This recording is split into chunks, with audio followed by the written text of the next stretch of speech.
فمن اداها قبل الصلاة فهي زکاة مقبولة ومن اداها بعد الصلاة فهي صدقة من الصدقات۔ کہ نبی کریم صلی اللہ علیہ وسلم نے زکوٰۃ الفطر کو فرض قرار دی۔ ہم تو عام طور پر فطرانہ کہہ دیتے ہیں نا، حدیث میں اس فطرانے پر زکوٰۃ کا لفظ بولا گیا۔ جس طرح زکوٰۃ صاحب نصاب آدمی پر فرض اور لازم ہے، اس کے بغیر انسان کا گزارا نہیں یا اس کے ایمان اور اسلام کا کوئی اعتبار نہیں، اسی انداز میں فطرانہ ہر مسلمان پر، اس میں یہ شرط نہیں ہے کہ آدمی مالدار ہو، بلکہ اس کے لیے اللہ کے رسول صلی اللہ علیہ وسلم نے ارشاد فرمایا کوئی چھوٹا ہے، کوئی بڑا ہے، کوئی غلام ہے، کوئی آزاد ہے، مرد ہے، عورت ہے، ہر مسلمان پر فطرانہ ادا کرنا یہ لازم اور ضروری ہے۔ فطرانہ کتنا ادا کرنا ہے، یہ ایک اہم ترین بات ہے کہ فطرانہ کتنا ادا کرنا ہے۔ یہ مسئلہ ہر سال تقریباً اکثر لوگ پوچھتے ہیں کہ فطرانہ کتنا ہے، فطرانہ کتنا دیں۔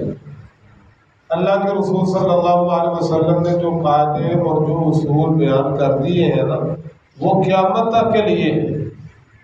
ان میں دنیا کائنات کا کوئی انسان رد و بدل نہیں کر سکتا، نہ کسی کے پاس کوئی یہ اختیار ہے کہ آپ صلی اللہ علیہ وسلم کے بتائے ہوئے قانون اور ضابطے کو تبدیل کریں۔ آپ صلی اللہ علیہ وسلم نے فطرانہ ایک سا مقرر کیا۔ سا ایک پیمانہ ہے، ہر علاقے کا ایک پیمانہ ہوتا تھا، کسی کا چھوٹا کسی کا بڑا۔ جو نبی کریم صلی اللہ علیہ وسلم نے سا مقرر کیا ہے نا، اس کا تقریباً وزن 2.5 کلو گرام ہے۔ کس چیز کا ایک سا وہ فطرانہ ادا کرنا ہے؟ گندم سے ادا کر سکتے ہیں، چاولوں سے ادا کر سکتے ہیں، مکئی سے ادا کر سکتے ہیں، جو سے ادا کر سکتے ہیں، منقے سے ادا کر سکتے ہیں، کھجور سے ادا کر سکتے ہیں۔ یہ مختلف اجناس ہمارے یہاں جو استعمال کی جاتی ہیں۔ عام طور پر نا جو فطرانے کی رقم لکھی جاتی ہے نا، وہ کسی بھی غلے کی جو قیمت بنتی ہے نا، اس کو سامنے رکھ کر عام طور پر وہ قیمت لکھ دی جاتی ہے۔ فطران مثال کے طور پہ گندم ہے نا، گندم تو گندم 2.5 کلو کتنے کی آتی ہے، اس کا نا وہ ایک حساب لگا کر تو لکھ دیا جاتا جی 220 روپے یا 250 روپے، 230 روپے، تقریباً یہ نا 250 250 روپیہ جو ہے نا وہ فطرانہ مقرر کر کے وہ لوگوں کو بتا دیا جاتا ہے۔ یہ بہت بڑی زیادتی ہے، یہ بات ہمیں سمجھنی چاہیے۔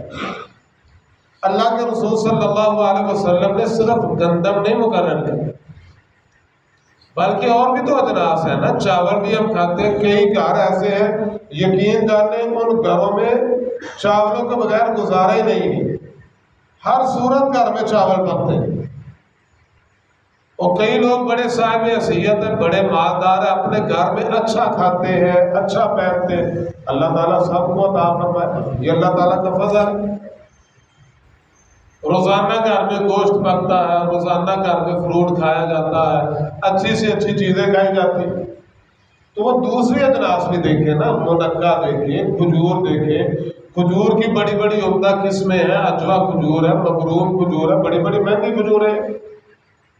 تو جہاں ہم لباس بڑا اچھا پہن لیتے ہیں، خوراک بڑی اچھی کھاتے ہیں، رہتے بہت اچھا ہے، ایسے صدقہ فطرانہ ادا کرتے وقت بھی اچھی جنس کا حساب لگانا چاہیے۔ قرآن مجید میں اللہ تعالیٰ کا ارشاد ہے، احسن کما احسن اللہ الیک، جس طرح اللہ تعالیٰ نے آپ پر احسان کیا ہے نا، ویسے تم بھی لوگوں پر احسان ہے۔ تو فطرانہ کسی بھی جنس، آپ اپنی حیثیت دیکھو، اپنی حیثیت کے اعتبار سے اپنے نام کے ساتھ بڑے بڑے القاب لگا لیے جاتے ہیں جی حاجی صاحب، صرف حاجی صاحب نہیں، الحاج لکھ دیتے ہیں جی، بڑے حج کیے ہوئے۔ یہ چیمہ صاحب ہے جی، یہ چٹھا صاحب ہے جی، یہ چودھری صاحب ہے جی، یہ لمبڑدار صاحب ہے، تو بھائی یہ نام اپنے ساتھ لکھوا لیتے ہو تو فطرانہ بھی تو اپنی حیثیت سے ادا کرو نا۔ ایک غلام بندہ وہ بھی گندم کا فطرانہ دے رہا ہے، اور ایک چودھری بندہ وہ بھی گندم کا فطرانہ دے رہا ہے۔ یہ بندے کو سوچنا چاہیے، اپنی حیثیت دیکھنی چاہیے۔ اب چودھری صاحب نے جس غریب کو فطرانہ دیا ہے مثال کے طور پہ 250 کے حساب سے، وہ غریب بندہ بھی کسی کو جا کر فطرانہ دے رہا ہے جی کس حساب سے؟ 250 کے حساب سے۔ اب چودھری میں اور اس غلام میں کیا فرق باقی ہے؟ چودھری اور چوڑا ایک جیسے ہو، تو یہ فرق ہمیں رکھنا چاہیے۔ جو بندہ سرمایہ دار ہے، مالدار ہے، صاحب حیثیت ہے، منقع دیکھے، کھجور دیکھے، اجوا کھجور دیکھے، مبروم کھجور دیکھے، اور فطرانہ ادا کرے نا ہر آدمی کی طرف سے 19,000 صاحب حیثیت۔ یقین جانے لوگ دیتے ہیں جو دین کو سمجھتے ہیں اور ایمان کو سمجھتے ہیں اور صدقے کی، فطرانے کی، زکوٰۃ کی اہمیت کو سمجھتے ہیں، وہ دیتے ہیں۔ تو یہ فطرانہ کس کو دینا ہے؟ آپ جسے سمجھتے ہیں کہ وہ غریب ہے، مسکین ہے، محتاج ہے، آپ اس کو فطرانہ دیں۔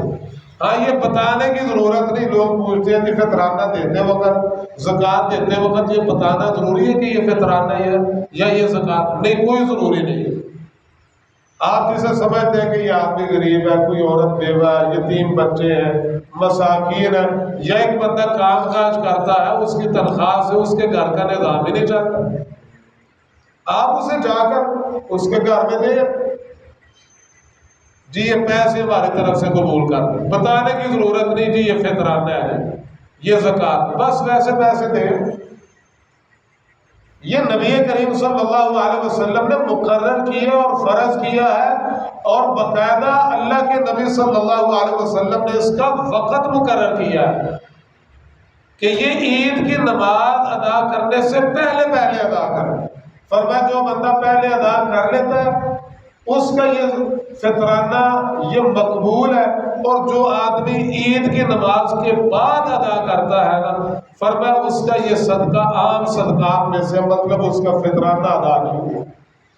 یہ نبی کریم صلی اللہ علیہ وسلم نے باقاعدہ امت کو حکم دیا ہے اور اس بات کا درس دیا ہے کہ وہ اس کو بر وقت ادا کرے، اور نبی کریم صلی اللہ علیہ وسلم نے باقاعدہ فطرانے کو حقداروں تک بر وقت پہنچانے کا، جہاں اللہ کے رسول صلی اللہ علیہ وسلم نے حکم دیا ہے نا، اس کا ادا کرنے والے بندے کے لیے فائدہ بیان کیا کہ اس کا فائدہ کیا ہے۔ فطرانے کا فائدہ اللہ کے رسول صلی اللہ علیہ وسلم نے جو بیان کیا وہ 2 فائدے۔ ایک فائدہ تو یہ فرمایا جو روزہ دار بندہ ہے، روزہ دار آدمی روزے کی حالت میں اس سے جو لغویات ہو گئی، کوئی فضول باتیں ہو گئی اور شریعت کے خلاف باتیں ہو گئی، فرمایا یہ لغویات اور جو اس سے بےہودہ باتیں ہو گئی، فرمایا وہ ساری کی ساری خامیاں، کوتاہیاں، غلطیاں اللہ تعالیٰ فطرانہ ادا کرنے کی وجہ سے معاف کر دیتے ہیں۔ یہ تو کوئی بندہ نہیں نہ کہہ سکتا کہ میرا رمضان 100% بڑا بہترین گزر ہے، بڑی بڑی خامی ہے۔ اللہ تعالیٰ کی بارگاہ میں التجا ہے کہ اللہ تعالیٰ یہ ہمارے روزے قبول کر لے، یہ ہمارا راتوں کا قیام اللہ تعالیٰ اپنی بارگاہ میں قبول کر لے، وگرنہ یقین جانے اللہ کے رسول صلی اللہ علیہ وسلم کا ارشاد ہے بڑے روزے دار لوگ ایسے ہیں جن کو روزے سے سوائے بھوک کے کچھ بھی نہیں حاصل ہوتا، صرف بھوک انہوں نے برداشت کی ہوتی، پیاس برداشت کی ہوتی، کوئی فائدہ کوئی ثواب ان کے نامہ اعمال میں لکھا ہی نہیں جاتا۔ اور بہت زیادہ رات کا قیام کرنے والے لوگ اس طرح کے ہوتے ہیں کہ ان کو سوائے بیدار رہنے کے کچھ بھی نہیں حاصل ہوتا، کوئی اجر و ثواب نہیں ان کو ملتا۔ اللہ تعالیٰ سے ہمیں دعا کرنی چاہیے کہیں ہمارا شمار ایسے لوگوں میں سے نہ ہو۔ اللہ تعالیٰ ہمارا قیام بھی قبول کرے اور اللہ تعالیٰ ہمارے روزے بھی اپنی بارگاہ میں قبول کرے، ہمارے صدقات بھی اپنی بارگاہ میں قبول کرے۔ تو خیر نبی کریم صلی اللہ علیہ وسلم نے ارشاد فرمایا کہ جو آدمی فطرانہ ادا کرتا ہے نا، فطرانہ ادا کرنے کی وجہ سے اس کی لغویات، اس کی بھی عہدہ باتیں جو بھی اس سے روزے کی حالت میں رمضان کے مہینے میں ہو گئی ہے نا، فطرانہ ادا کرنے کی وجہ سے اللہ تعالیٰ وہ ساری معاف کر دیتے ہیں۔ ایک تو فطرانے کا فائدہ یہ۔ دوسرا فائدہ اللہ کے رسول صلی اللہ علیہ وسلم نے فرمایا مساکین کے لیے کھانا میسر ہو گیا۔ ظاہر بات ہے غریب آدمی ہے، اس کو 5-7 ہزار روپیہ، 10 ہزار روپیہ یا 30-40 ہزار روپیہ مل جائے، کسی مالدار بندے کی طرف سے اس کو 50-60 ہزار فطرانے کی رقم مل جائے، اس کی تو حقیقت میں عید بن گئی نا۔ یا ایک مزدور آدمی کسی کو فطرانہ کو 2-3 ہزار 4 ہزار روپیہ دے دیتا ہے، اس کی بھی عید بن گئی۔